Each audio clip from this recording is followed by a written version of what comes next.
Hello everybody, welcome to Lawswood School Story Time. Today we're going to share a story called Cinderella's Sister and the Big Bad Wolf. It's written by Lorraine Carey and Miggy Blanco. Now this is a new story, but there are lots of characters and ideas in this story that might be familiar to you. So as you're listening to the story, have a think about which books it reminds you of. Here is Cinderella. Here is her stepmother, Mrs. Ugly. Here are the Ugly Sisters, 1, 2, and 3. You already know the 2 ugly sisters, who were horrid, nasty, and mean. But Gertie, their little sister, was nice. While Cinderella lazed about and did absolutely nothing, Gertie watered the pumpkins, took care of the mice, and did all the housework. Niceness shone from Gertie's face, and her smile was brighter than sunshine. Well, of course, the ugly family despaired. They were ashamed. They hid little Gertie away, and they never let her go anywhere with them. Then, one morning, a special invitation arrived. "Oh, look," said Mrs. Ugly. "We're invited to a grand ball at the palace tonight."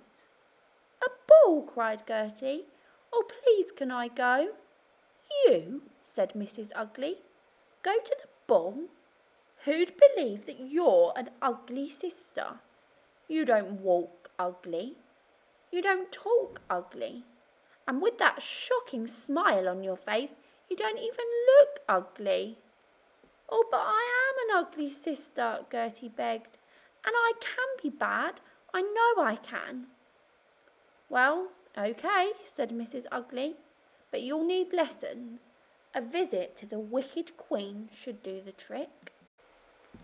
So that afternoon, Gertie was sent to the wicked queen, who was just about to visit Snow White with a poisoned apple. The wicked queen dressed up as a little old lady. "Hello, my dear," she said to Snow White. "Won't you take a bite of this lovely apple?" But Gertie couldn't bear to watch. "Look out, Snow White," she shouted. "That's the wicked queen, and that apple is poisoned." "Oh, no thanks then," said Snow White, and she shut the door. Well, the wicked queen was furious, and she sent Gertie home faster than a streak of lightning. Back at home, Mrs. Ugly was very angry, but Gertie begged for another chance to be mean and bad. "Oh, all right," said Mrs. Ugly, "but this time you're going to see the worst witch of all." "Being bad is easy," said the worst witch. "Let me show you how. Hansel, Gretel, come in, children. The oven's nice and hot, and I'm planning a delicious dinner." Gertie tried hard to be bad. Really, she did, but she just couldn't keep quiet. "Don't come in," she blurted. "That delicious dinner is you." "Oh, in that case we'll be off," said Hansel and Gretel. "We'll just take some snacks with us." By tea time, Gertie was back home again, and now Mrs. Ugly was furious. "Oh, please," Gertie wailed, "please let me go to the ball. I can be mean and bad. I know I can." And she cried so much that in the end Mrs. Ugly agreed to give her one last chance. But this time, Gertie was sent to the meanest and nastiest baddie of all, the wolf. And the wolf was wearing a frock. "So, you want to be ugly, huh?" said the wolf. "You want to be bad?" "Oh, I do," said Gertie. I do. "Well," said the wolf, "you're just in time. Watch this."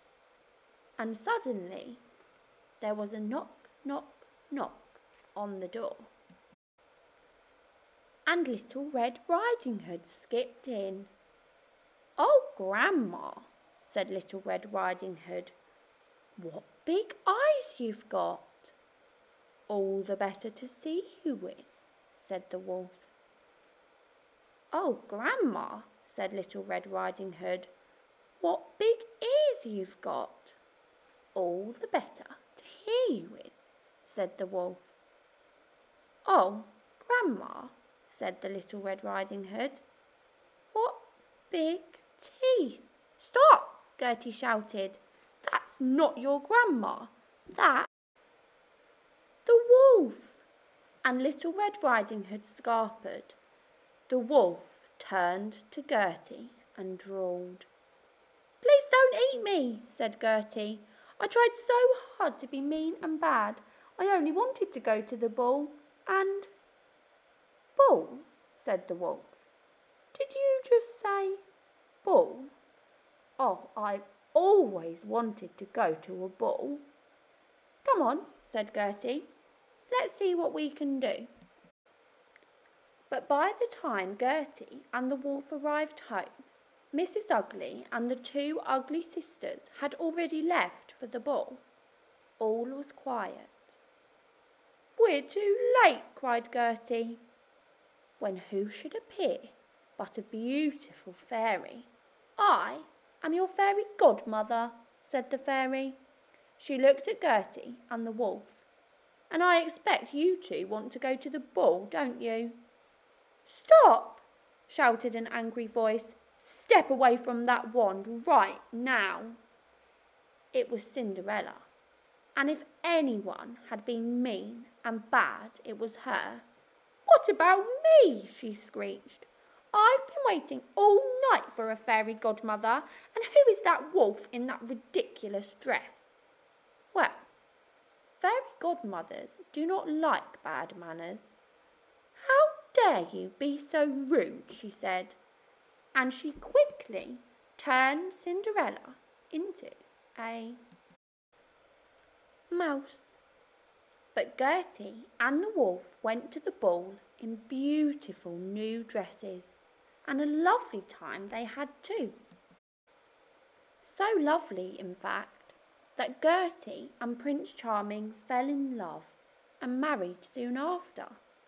As for Mrs. Ugly and Gertie's two ugly sisters, well, no one quite knows, but they were never, ever seen again.